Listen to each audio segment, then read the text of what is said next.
సొంత గడ్డపై టీమిండియా జైత్రయాత్ర కొనసాగుతోంది. ఆస్ట్రేలియాతో రెండో టెస్టులోనూ టీమిండియానే విజయం వరించింది.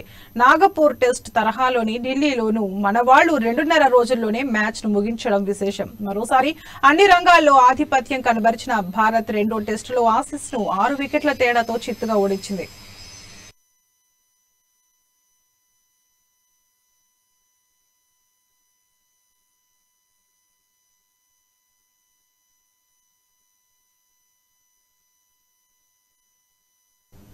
ఆటకు మూడో రోజున 115 పరుగుల లక్ష్యంతో బరిలో దిగిన భారత్ 26.4 ఓవర్లలో 4 వికెట్లకు 118 పరుగులు చేసి విజయభేరి మోగించింది.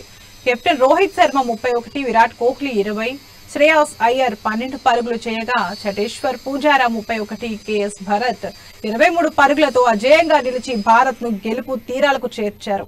ఆసీస్ బౌలర్లతో Nathan Lyon 2, Todd Murphy 1 wicket తీశారు. అసలు ఈ మ్యాచ్ లో క్రెడిట్ అంతా టీమిండియా స్పిన్ ద్వయం రవీంద్ర జడేజా, రవిచంద్రన్ అశ్విన్లకే దక్కుతుంది.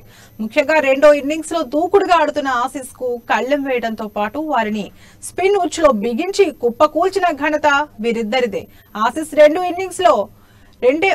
ఇన్నింగ్స్ లో జడేజా 7 వికెట్లతో చెలరేగిపోగా అశ్విన్ 3 వికెట్లు తీసి సత్తా చాటాడు.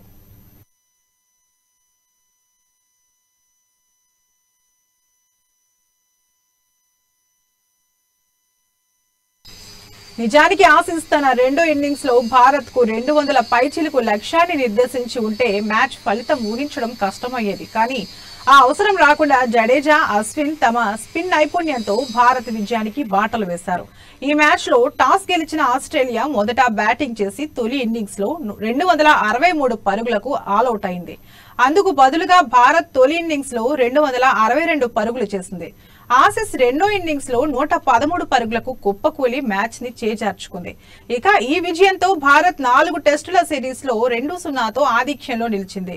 ఇక ఇరు జట్ల మధ్య మూడో టెస్టు మార్చి 1 నుంచి ఇండోర్ లోని హోల్కర్ స్టేడియంలో జరగనుంది.